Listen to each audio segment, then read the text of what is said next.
गुजरे ऐसी हर रात रात हो ख्वाहिशों से बात बात आशाएं लेकर सूरज से आग आग गाए जा अपना राग राग आशाएं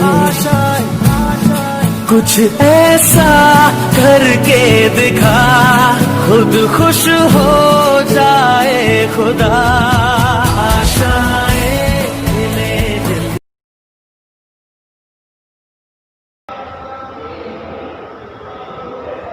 सबको मेरी तरफ से राधे राधे। कल हमने 11th-12th क्लास में हिंदी में कुछ अलंकार पढ़े थे। आज उससे आगे का टॉपिक लेते हैं अलंकार में, जिसमें सबसे पहले जो अलंकार हम पढ़ेंगे उससे पहले आपको कुछ जानकारी हमारा बहुत आवश्यक है, क्योंकि कई ऐसे अलंकार हैं जिनमें ये जो अपने बोर्ड पर लिखे हुए टॉपिक है इनकी जानकारी होना बहुत आवश्यक है, तभी आप अलंकारों की पहचान कर सकते हो। ठीक है, तो अपन ने ये प्रकार से देखो, अपन ने यहाँ पर जो टॉपिक लिया है ये 4 अंक के रूप में आपको बोर्ड पे दिखाई दे रहा होगा। ये 4 अंक क्या है? ये अलंकार के 4 अंग है, क्योंकि अपन ने अलंकार में अपने भेद नहीं पड़ेगा, क्योंकि ना एग्जाम में बोर्ड एग्जाम पूछे जाते हैं वो चीज़ें। ठीक है, अपन अनिवार्य टॉपिक के माध्यम से इनको क्लियर कर रहे हैं। तो यहाँ पर 4 अंगों के रूप में उपमेय, उपमान, साधन धर्म और वाचक शब्द, ये 4 अंगों की जानकारी आपको होना बहुत आवश्यक है। अगर आपको इनकी पहचान नहीं याद है तो पहचान के तौर पर कुछ अपने यहाँ पर आपको याद रखना पड़ेगा, और ज़्यादा इसमें दिक्कत नहीं है। सिर्फ एक बार आपने समझ लिया तो आपके ये उपमेय, उपमान, साधन धर्म और वाचक शब्द को आप पहचान कर सकते हो। सबसे पहले जो उपमेय लिया है अंग के रूप में, इस उपमेय की पहचान कैसे करेंगे? इसके लिए आपके है कि जो प्रस्तुत हो, जो स्पष्ट रूप में हो, दृश्य रूप में हो, अर्थात दिखाई देता हो, जिसे छुआ जा सके और ज़्यादा दूरी पर ना हो। जैसे उदाहरण के तौर पर अपन देखते हैं, जैसे मुख चंद्रमा सा है,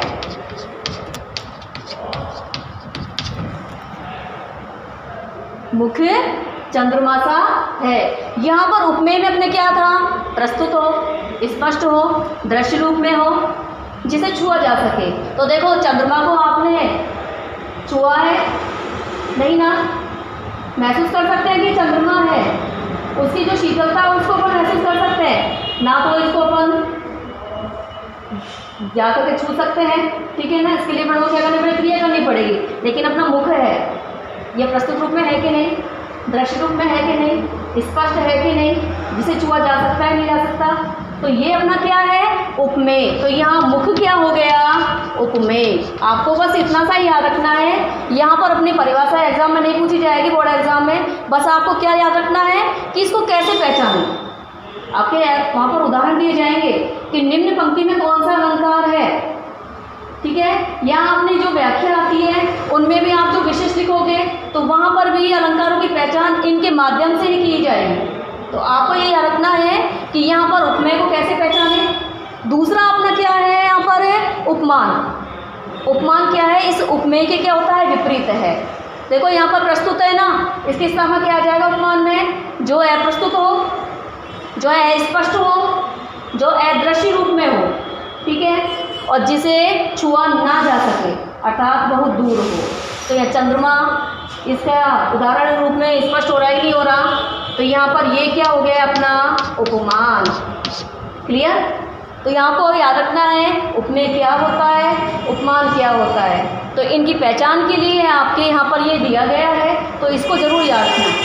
परिभाषा तो अलग चलती है, जिससे तुलना की जाए, जिसकी तुलना की जाए तो वहाँ पर उपमेय उपमान वाली आती है, लेकिन आपको परिभाषा याद रखने की आवश्यकता नहीं है। आपको सिर्फ पहचान याद रखनी है कि इनको कैसे पहचाने।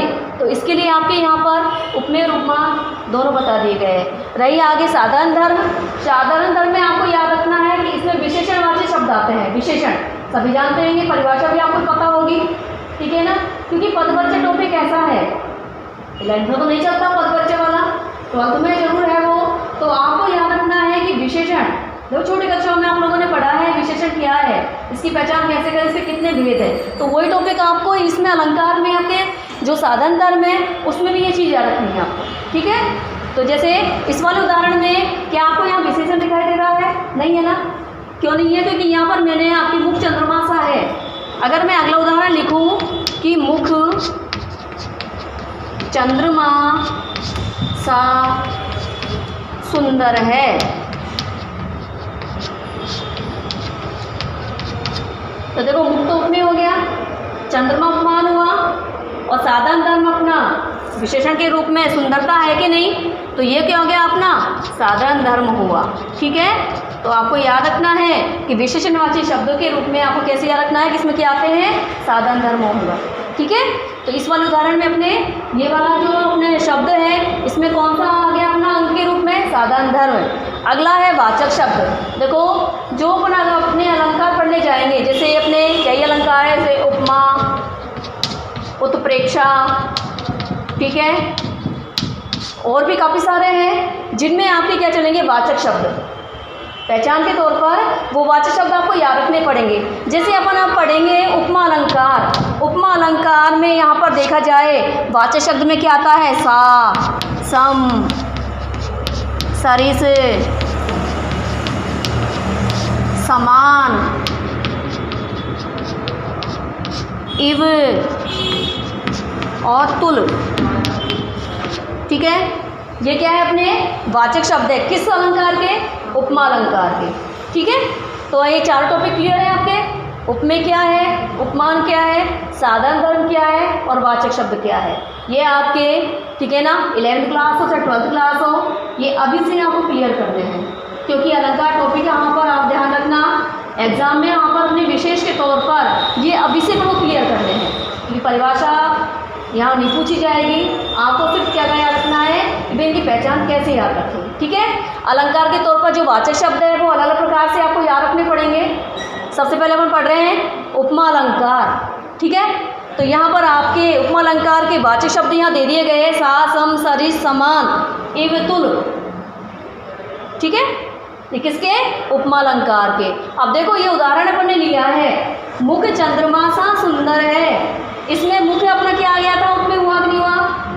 ठीक है, चंद्रमा अपना उपमान हो गया था।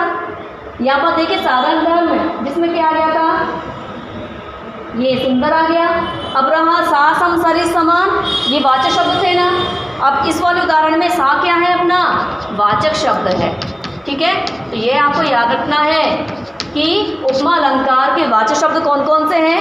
सा, सम, सरिस, समान, इव, तुल, जो भी है, ठीक है ना, ये आपको याद रखने पड़ेंगे।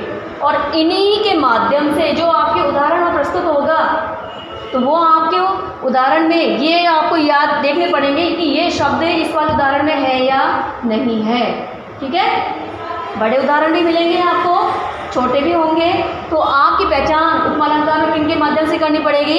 इन वाचक शब्दों के माध्यम से। तो ये चारों अंग आपके क्लियर।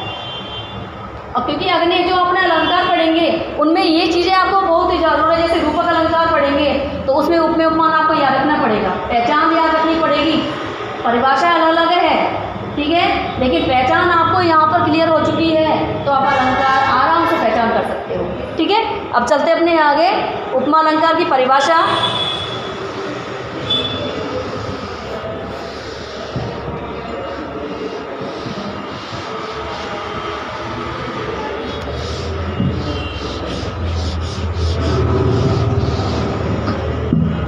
वह अलंकार जिसमें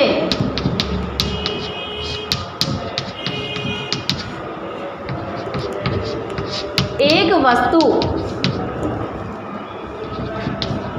की तुलना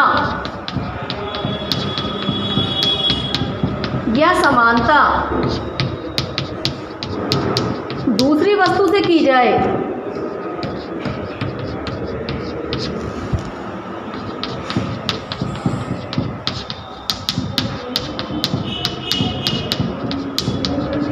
दूसरी वस्तु से की जाए तो वहाँ उपमा अलंकार होता है या उसे उपमा अलंकार कहते हैं, ठीक है।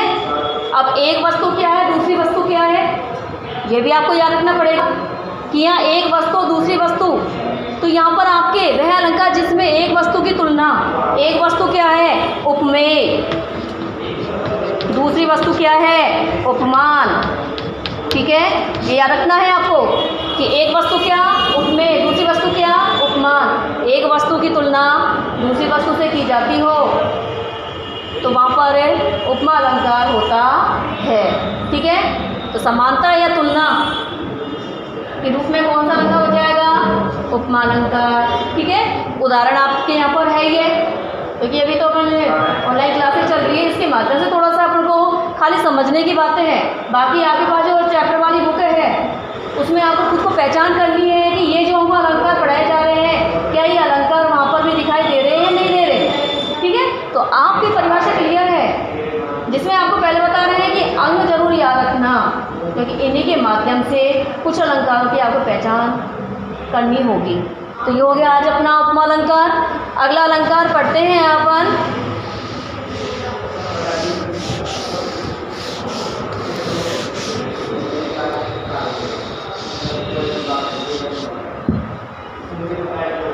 उत्प्रेक्षा।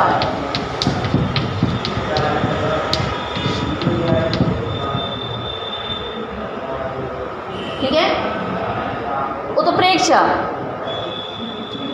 यहाँ पर उत्प्रेक्षा में देखा जाए तो इसका शाब्दिक अर्थ होता है संभावना व्यक्त करना। क्या अर्थ होता है? संभावना व्यक्त करना। ठीक है, अब यहाँ पर आपके 4 अंग थे, वो यहाँ इस अलंकार में काम आएंगे। इसमें भी देखो, उसमें तो समानता तुलना आया था उपमा अलंकार में। अब इसमें आपको क्या रखना है कि एक वस्तु, वह अलंकार जिसमें एक वस्तु की संभावना दूसरी वस्तु में की जाए, दूसरी वस्तु में की जाए,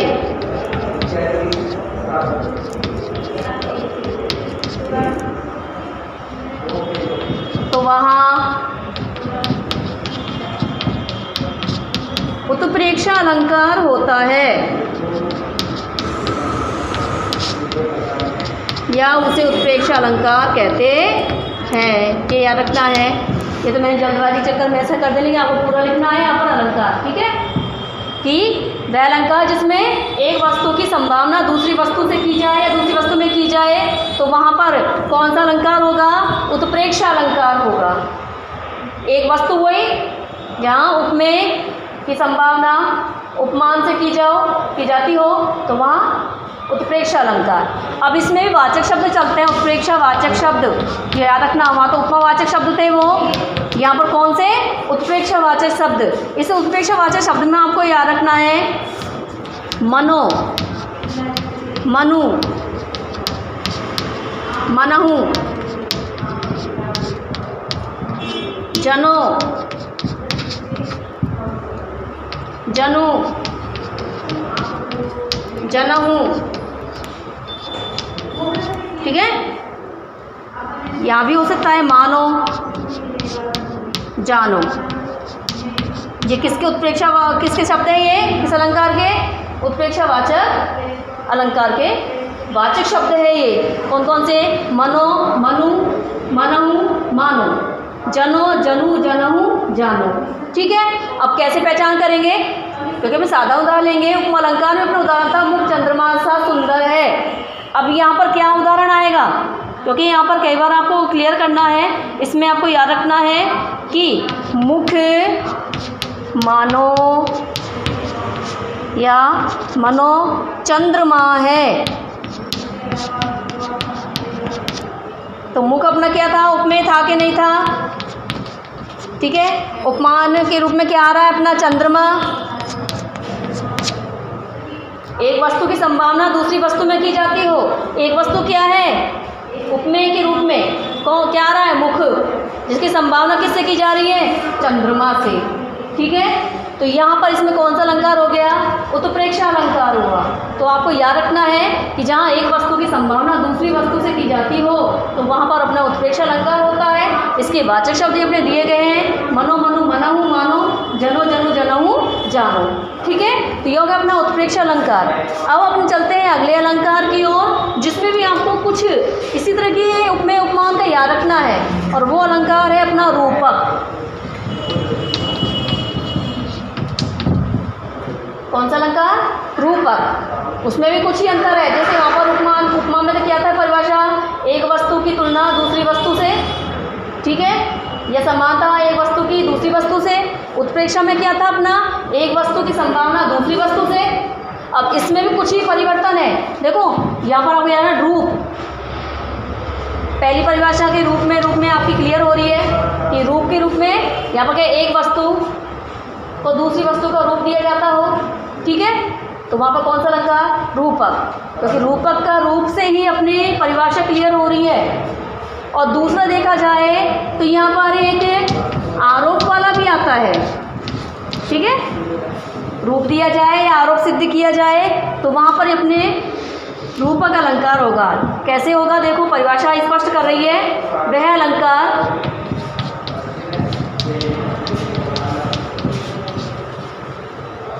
जिसमें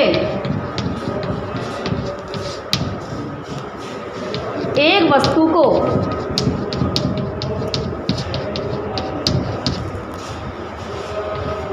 दूसरी वस्तु का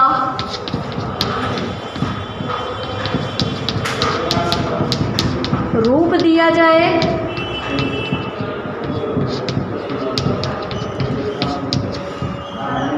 या आरोप सिद्ध किया जाए, या आरोप सिद्ध किया जाए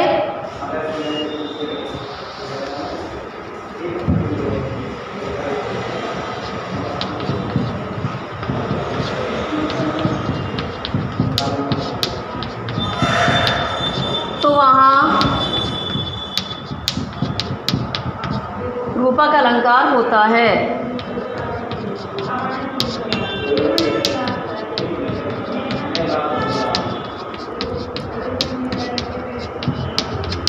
ठीक है, वह अलंकार जिसमें एक वस्तु को दूसरी वस्तु का रूप दिया जाए या आरोप सिद्ध किया जाए तो वहाँ रूपक अलंकार होता है। पहली परिभाषा तो ये रही, एक वस्तु की दूसरी वस्तु का रूप देना या आरोप सिद्ध करना।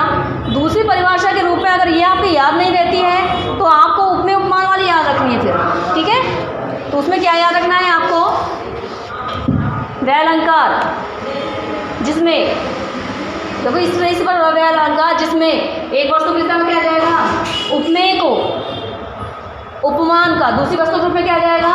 उपमान। उपमेय को उपमान का रूप दिया जाए या आरोप सिद्ध किया जाता हो तो वहाँ रूपक अलंकार होता है।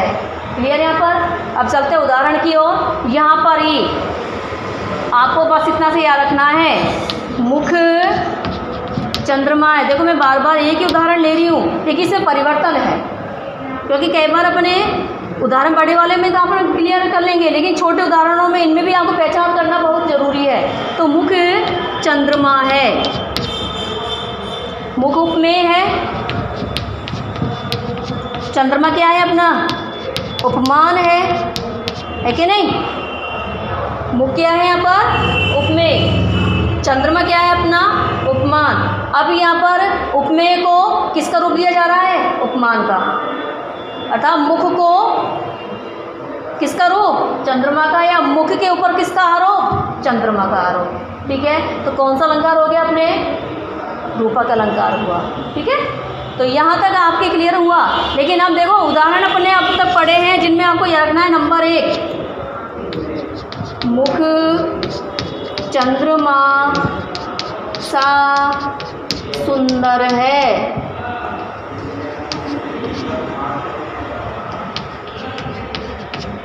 दूसरा, मुख मानो चंद्रमा है। ठीक है। तीसरा है मुख चंद्रमा है। अब तीनों उदाहरणों में अंतर है या नहीं है? ठीक है, यहाँ पर 7 शब्द वाचक शब्द दिखाई दे रहा है। वहाँ पर उपमा अलंकार में पहचान करी थी वाचक शब्दों के माध्यम से, सा सम सरे समान। ठीक है, जिनके माध्यम से स्पष्ट हो रहा है इसमें कौन सा अलंकार हो गया? उपमा अलंकार। और यहाँ मनो मानो मनोहू, जनो जानो जनहू, इनके माध्यम से क्लियर किया था वाचक शब्द में कौन सा अलंकार? उत्प्रेक्षा। ठीक है, अब तीसरा यहाँ पर आरोप उपनाम रूप दिया गया है। स्पष्ट हो रहा है कि मुख को किसका रूप दिया जा रहा है, चंद्रमा का। तो उपमेय को उपमान का रूप दिया गया है, आरोप शुद्धि किया गया है। इसमें कौन सा अलंकार हो गया अपने, रूपक अलंकार हुआ। तो आज आपने उपमेय, उपमा, उत्प्रेक्षा, रूपक अलंकार पढ़े, तो कहीं न कहीं अपने उपमेय उपमान से संबंधित जो अंग पढ़े वो आए नहीं आए। तो इसलिए आपको याद रखना है कि इन अलंकारों में, ठीक है, इन चारों अंगों की। तो आज इन्होंने पढ़े हैं उपमा, उत्प्रेक्षा और रूपक अलंकार, ठीक है। इन तीनों की पहचान आप अपनी बुक खोलना और उनमें आप उदाहरण देख करके स्पष्ट करना कि ये जो हमने आज पढ़े हैं ये कहाँ कहाँ आपको मिले, ठीक है, तभी आप पहचान कर पाओगे। और जो आपने अंगों के माध्यम से वो परिभाषाएं स्पष्ट की थी, पहचान स्पष्ट की थी, उनको भी आप देखना कि भाई ये कहीं कहीं मिल रहे नहीं मिल रहे, तभी आप अलंकार की पहचान कर पाओगे, ठीक है। परिभाषा आपको याद नहीं रखनी है उन अंगों की, बस आपको पहचान याद रखनी है। आज अपने 3 अलंकार के बाद अगला अलंकार पढ़ते हैं। 12th क्लास में एक अलंकार आता है अतिशयोक्ति अलंकार, ठीक है।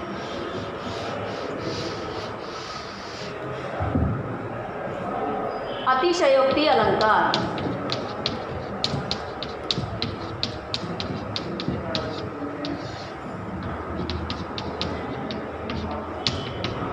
देखो इसे कि जो शब्द है इसके से स्पष्ट हो रहा है। जब इसका संधि विच्छेद करेंगे तो कहीं न कहीं इसका अर्थ यहीं पर स्पष्ट हो जाता है और परिभाषा भी यहीं स्पष्ट हो जाएगी। अतिशय को उक्ति, अतिशय का अर्थ क्या है, अत्यधिक मात्रा में, उक्ति का अर्थ है कथन। अब अत्यधिक मात्रा में कथन का मतलब क्या है कि यहाँ पर कई बार व्यक्ति इतना ज़्यादा बोल जाता है, ठीक है, कि जहाँ जिसकी कोई सीमा ही नहीं रहती। तो इस वाले अलंकार में कुछ ऐसा ही है, जहाँ बात को क्या कर दिया गया है, बढ़ा चढ़ा के उसका वर्णन कर दिया गया है। जहाँ कई बार अपन देखते हैं कि भाई लपेट लो, बोलते हैं ना, तो वो लपेटने वाला अलंकार यही है। भाई अभी ये ओवरलोड होने लग गया है, ये फैक्लॉजी वाला सिस्टम चालू हो गया इसका, तो इसको लपेटना शुरू कर देते हैं पर हाथ ऐसे करके। तो वो इस वाले अलंकार में कुछ ऐसा ही है। यहाँ इसके शब्दों से क्लियर हो रहा है, अतिशय प्लस उक्ति। अतिशय का है अत्यधिक मात्रा में कथनों का कहना, ठीक है। ये तो सीमित क्षेत्र में रहकर आप अपनी सीमित बातों पर कहते रह जाते हो। एक सीमित क्षेत्र से भी ऊपर उठ करके अपन बड़ा चढ़ा करके उसको कुछ और ही वर्णन कर दे, तो वहाँ पर कौन सा अलंकार हो जाएगा, अतिशयोक्ति अलंकार। देखो यहाँ वो परिभाषा है जहाँ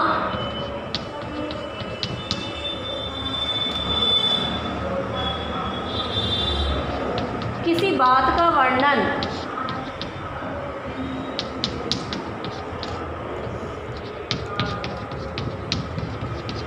बढ़ा चढ़ा करके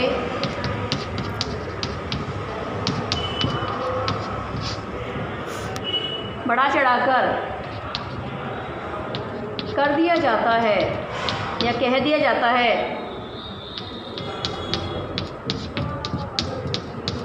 तो वहाँ अतिशयोक्ति अलंकार होता है, ठीक है। तो अब यह रखना है वह अलंकार जिसमें किसी बात का वर्णन कैसे किया गया हो, बड़ा चढ़ा करके, या कोई बात कही जा रही है तो कैसे कही गई है वो, बड़ा चढ़ा करके, ठीक है, कही गई हो, तो कौन सा अलंकार हो जाएगा, अतिशयोक्ति अलंकार हो जाएगा। तो आपके बिहारी वाले टॉपिक में ज़्यादातर यहाँ पर अतिशयोक्ति अलंकार बहुत अधिक मात्रा में आया है, ठीक है। तो आपको याद रखना है कि इस वाले अलंकार में कैसा वर्णन हो रहा है, बड़ा चढ़ा करके, ठीक है, बड़ा चढ़ा के टेक्नोलॉजी वाला अलंकार कह सकते हैं इसको एक प्रकार से, कि यहाँ पर बात को क्या कर दिया है, बड़ा चढ़ा करके कह दिया गया है। तो जैसे अपन उदाहरण लेते हैं, तो आपको एक उदाहरण है,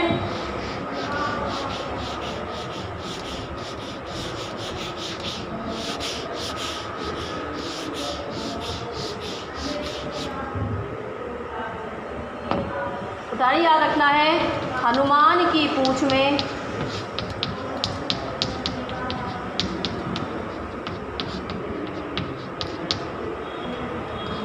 लग न पाई आग,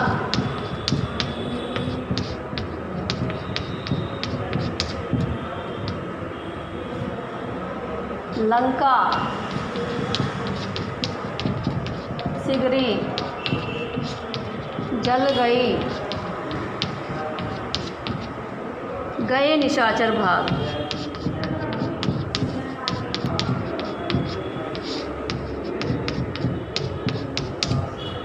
देखो इसमें बड़ा चढ़ा के वर्णन हुआ है कि हनुमान जी की पूंछ में लंका दहन करने गए थे, तब उनकी पूंछ में आग भी नहीं लगी थी।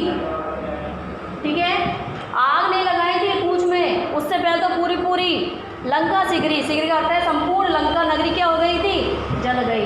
पूंछ में आग नहीं लगी, उससे पहले क्या हो गया है, लंका नगरी को जला दिया गया है। और सारे राक्षस क्या हो गए, पूंछ में आग लगी नहीं, उससे पहले क्या हो गए, भाग गए। ठीक है ना, तो बात को बड़ा चढ़ा के कहा गया है, नहीं कहा गया, कहा गया है ना इस उदाहरण में भी कि जहाँ हनुमान जी की पूंछ में आग भी नहीं लगी थी, कि उससे पहले तो पूरी पूरी लंका नगरी जल गई और संपूर्ण निशाचर राक्षस क्या हो गए, भाग गए। ठीक है, तो आपको इस वाले अलंकार में पहचान रखनी है कि इस वाले अलंकार में बात का वर्णन कैसे किया जा रहा है, बड़ा चढ़ा के किया गया है। ठीक है, तो बिहारी वाले टॉपिक में अपने क्या है, रहीमदास जी के टॉपिक में इनमें क्या है, कुछ पद ऐसे आएंगे जिनमें अपने अतिशयोक्ति अलंकार वहाँ बहुत अधिक मात्रा में आया है, जिसमें देखा जाए तो शिवाजी वाला टॉपिक हम पढ़ेंगे भूषण जी का, उसमें भी कहीं ना कहीं अलंकार आपको देखने को मिलेगा। ठीक है, तो आपके ये अलंकार इस परिभाषा के माध्यम से स्पष्ट हो रहा है, तो आपको याद रखना है। आज का टॉपिक अपन यही संपूर्ण करते हैं, कल गुजरे ऐसी हर रात रात हो ख्वाहिशों से बात बात आशाएं, लेकर सूरज से आग आग गाए जा अपना राग राग आशाएं, कुछ ऐसा